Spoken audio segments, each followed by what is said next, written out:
Assalamualaikum warahmatullahi wabarakatuh. Halo teman-teman, perkenalkan nama saya Cevira dari Prodi Sarjana Kebidanan dan Pendidikan Profesi Bidan tingkat 1 dengan nomor NIM 616080620007. Baiklah, pada video kali ini saya akan menjelaskan tentang 24 standar pelayanan kebidanan.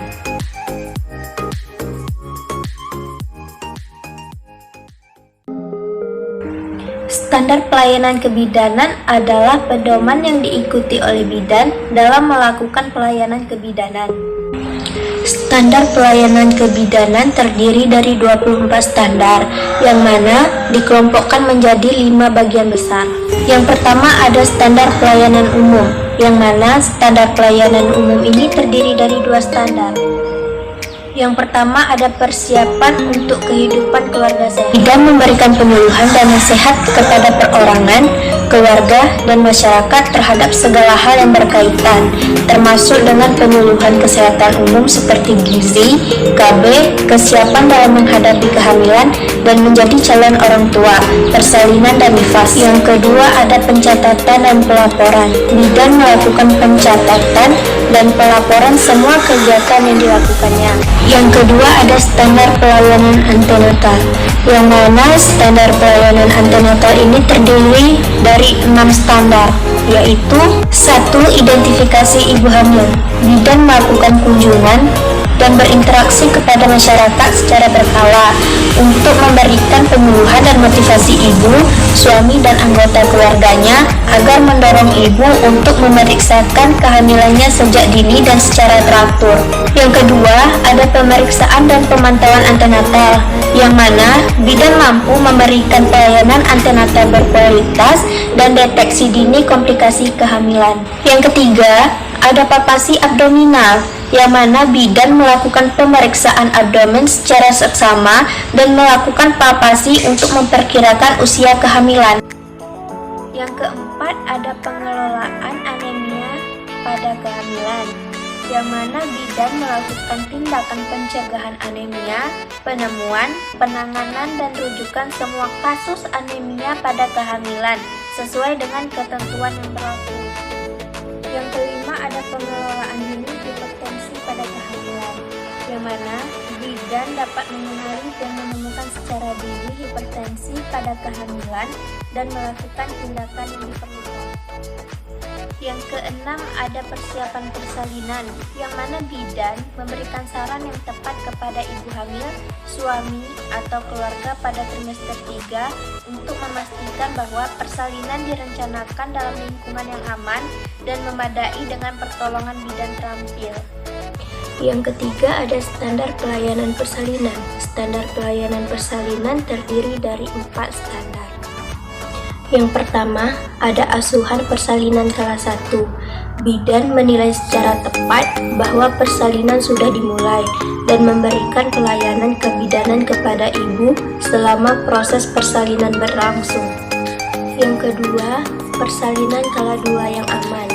Bidan melakukan pertolongan persalinan bayi dan plasenta yang bersih dan aman dengan sikap sopan dan memperhatikan tradisi setempat. Yang ketiga, ada penata-laksanaan aktif persalinan kelas 3.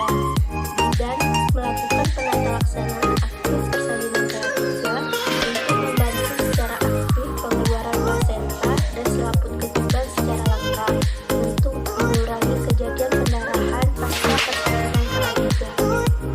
Yang keempat, ada penanganan kelas 2 yang dirawat janin melalui episiotomi. Bidan tanda-tanda gawat janin pada kala 2 dan segera melakukan episiotomi dengan aman untuk memperlancar persalinan yang diikuti dengan penjahitan perineum. Yang keempat ada standar pelayanan nifas. Standar pelayanan nifas terdiri dari 3 standar. Yang pertama, perawatan bayi baru lahir.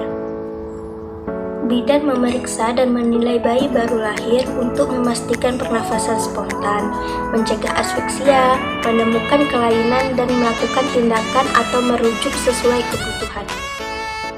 Yang kedua, ada penanganan pada 2 jam pertama pertama setelah persalinan. Bidan melakukan pemantauan ibu dan bayi terhadap terjadinya komplikasi paling sedikit selama 2 jam setelah persalinan. Yang ketiga, ada pelayanan bagi ibu dan bayi pada masa nifas. Bidan memberikan pelayanan selama masa nifas kepada ibu dan bayi sampai 42 hari setelah persalinan dan memberikan penyuluhan ASI eksklusif. Yang kelima, ada standar pelayanan kegawat daruratan obstetri neonatal yang terdiri dari 9 standar. 1. Penanganan perdarahan dalam kehamilan pada trimester 3. Bidan mengenali secara tepat tanda gejala perdarahan pada kehamilan serta melakukan pertolongan pertama dan melakukan rujukan. Yang kedua, penanganan kegawat daruratan pada eklamsia. Bidan mengenali tanda gejala preeklamsia berat dan memberikan perawatan yang tepat dan memadai serta segera dalam penanganan kegawat daruratan bila eklamsia terjadi. Yang ketiga, penanganan kegawat daruratan pada partus lama atau macet. Bidan mengenali secara dini tanda gejala partus lama serta penggunaan patograf secara tepat dan sesama untuk semua ibu dalam proses persalinan. Yang keempat, persalinan dengan menggunakan vakum ekstraksi.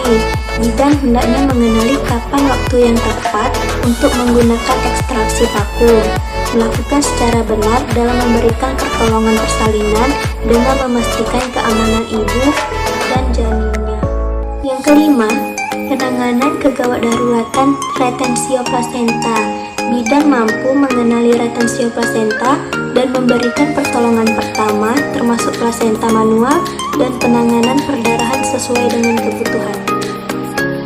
Yang keenam, ada penanganan perdarahan postpartum primer. Bidan mampu mengenali perdarahan yang berlebihan dalam 24 jam pertama setelah persalinan dan segera melakukan pertolongan pertama kegawat daruratan untuk mengendalikan perdarahan. Yang ketujuh, ada penanganan perdarahan postpartum sekunder. Bidan mampu mengenali secara tepat dan dini gejala perdarahan postpartum sekunder dan melakukan pertolongan pertama untuk penyelamatan jiwa ibu. Yang kedelapan, ada penanganan sepsis puerperalis.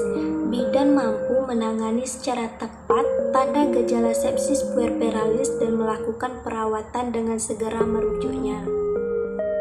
Dan yang terakhir, ada penanganan asfiksia neonatorum. Bidan mengenal dengan tepat bayi baru lahir dengan asfiksia, mengambil tindakan yang tepat untuk melakukan pertolongan kegawat daruratan. Baiklah, itu tadi penjelasan dari saya tentang 24 standar pelayanan kebidanan. Semoga penjelasan dari saya bisa bermanfaat untuk kita semua.